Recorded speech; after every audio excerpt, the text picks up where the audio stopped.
So welcome to the Leopard install video. We can't log into this Mac, so we're gonna restart it and hold down the option key.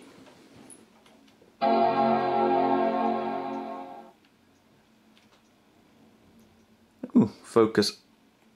There we go.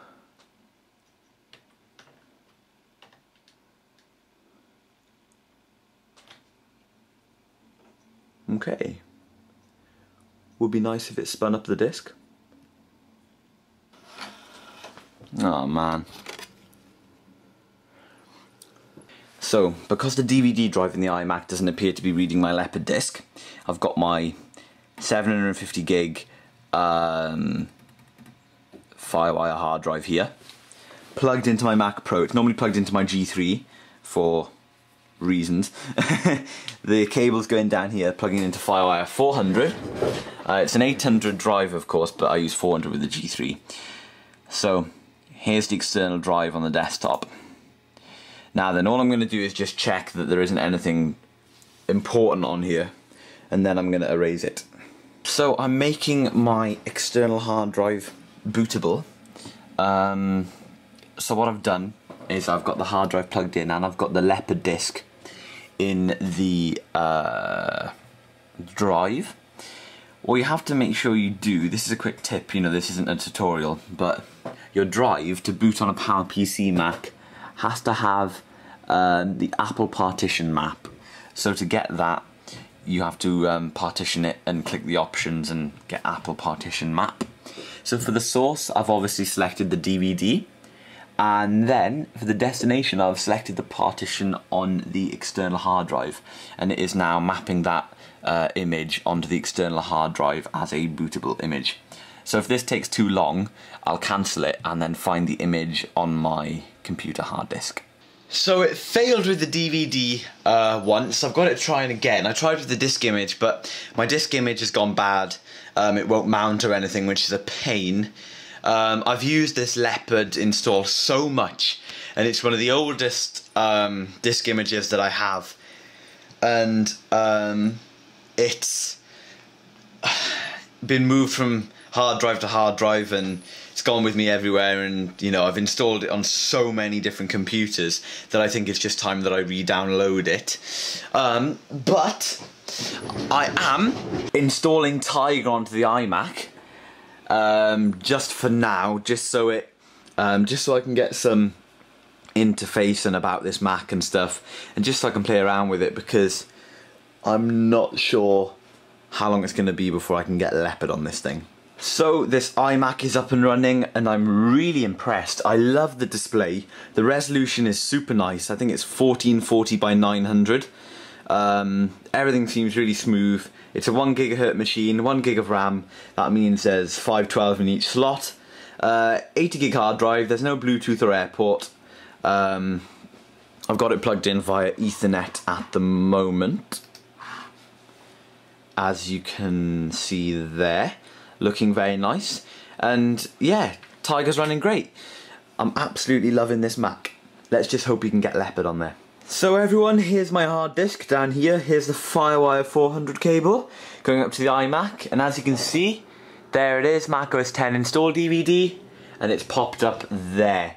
So I did everything right. It finally worked. It took ages, but what I'm going to do is I'm going to use this image on the external hard drive to create a new disk image, which I will then use as my new disk image, basically, so then I can burn myself a new DVD, because I think it's time I burn myself a new DVD, but I haven't got any dual layers. Anyway, let me go to install macOS 10 up here. In theory, what? Application install macOS 10 from this volume. To install macOS 10, please use the application macOS 10 installation disk. Whatever that means. We're just going to restart and we'll boot from the external drive. So I've selected the Firewire drive. Restart. Restart. Really hope this works, because it took ages to get the image on there. As far as Leopard goes, today's been a little bit of a headache. Nothing I've done will get Leopard on here. Now let me explain why. First off, the DVD drive in the iMac has been upgraded from the stock drive. I think it's a Sony something or other. It doesn't support dual layer DVDs, so the DVD I burnt for Leopard doesn't work. So I moved on to trying to make my external hard drive bootable as a Leopard image. The reason this didn't work is because my particular Western Digital drive is too clever for its own good. When the computer restarts, it shuts itself down. It only mounts when you boot into the operating system, making the computer think there's nothing connected via FireWire when the computer starts up. So, what I was going to do is clone Leah's Mac's hard drive, because that's the only Mac I know of now that's still running a Leopard, because I don't have any PowerPC Macs running Leopard apart from my PowerBook, but other confusion and complications there. So I have done something pretty damn cool. There's the iMac sitting down there on the floor. Now some of you might be familiar with what that logo means. That's the bouncing around FireWire logo. This means that this is the target computer for target disk mode on a Mac.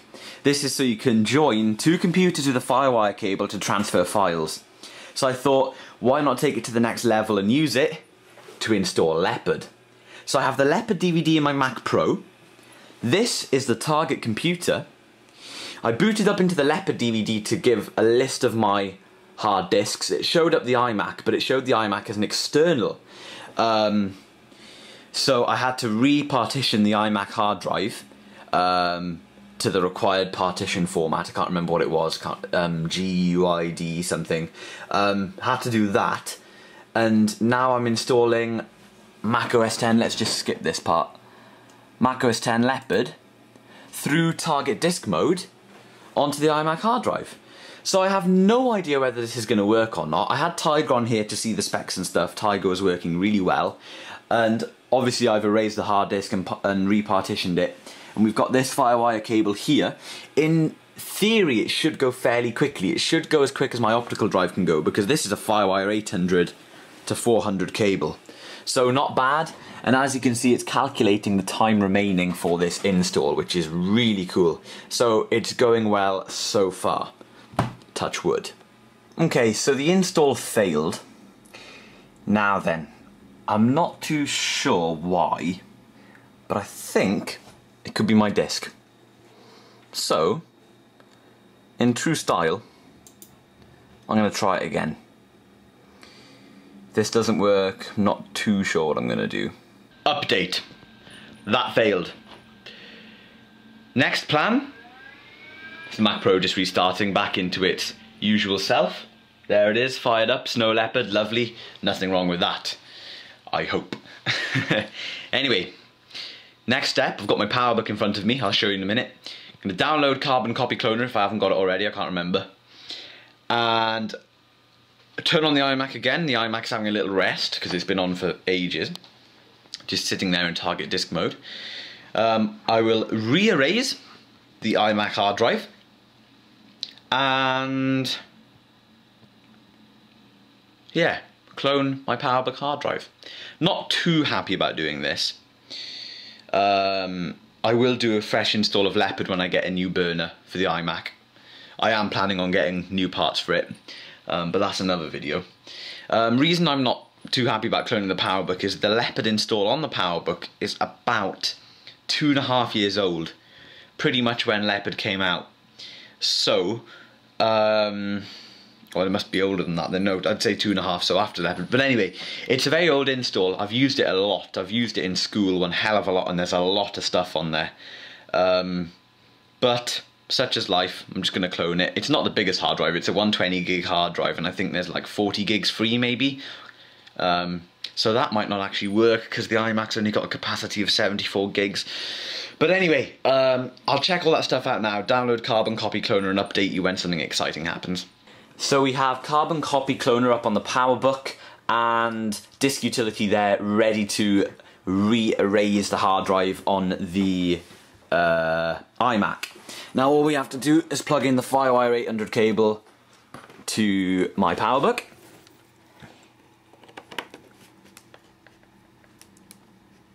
I'd help if it went in. Let's try try the other way. There we go. That's plugged into my PowerBook.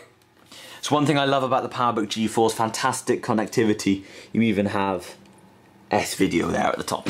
Anyway, let's power up the iMac. Hold down T. Nice bong there. This poor machine has been restarted about 20 times today.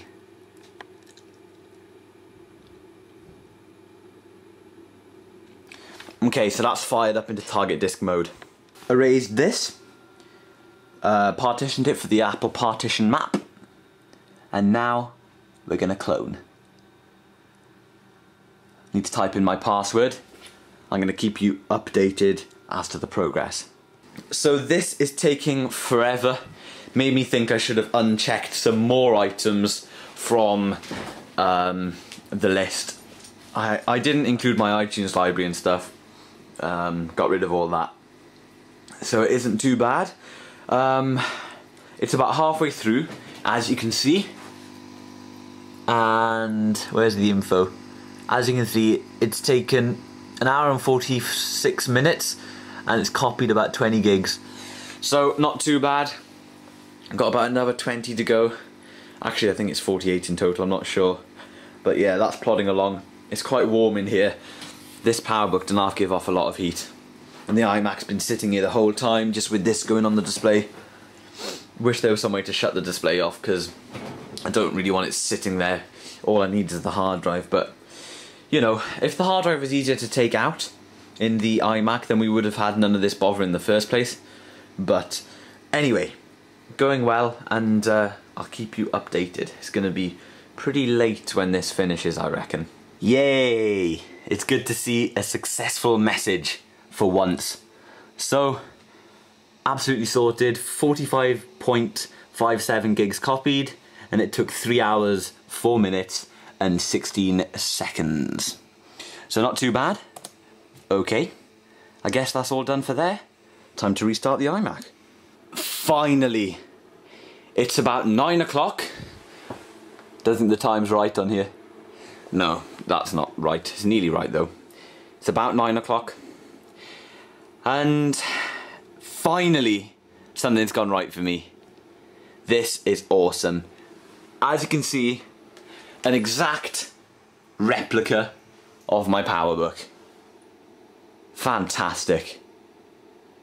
Very, very, very pleased. Now what I'm going to do, well, not now, a bit later or tomorrow or something, because I've ran out of energy, is just delete all of the apps, which are probably 90% of them, and all of the files, which are all of them, that I don't need on this machine, because this is basically my school computer. I don't even go to school anymore, so technically I could erase that hard drive. It's, you know, not needed and whatever. So that's fantastic. Very, very pleased. I hope I don't run into any issues because I cloned it from a laptop, but it should be fine.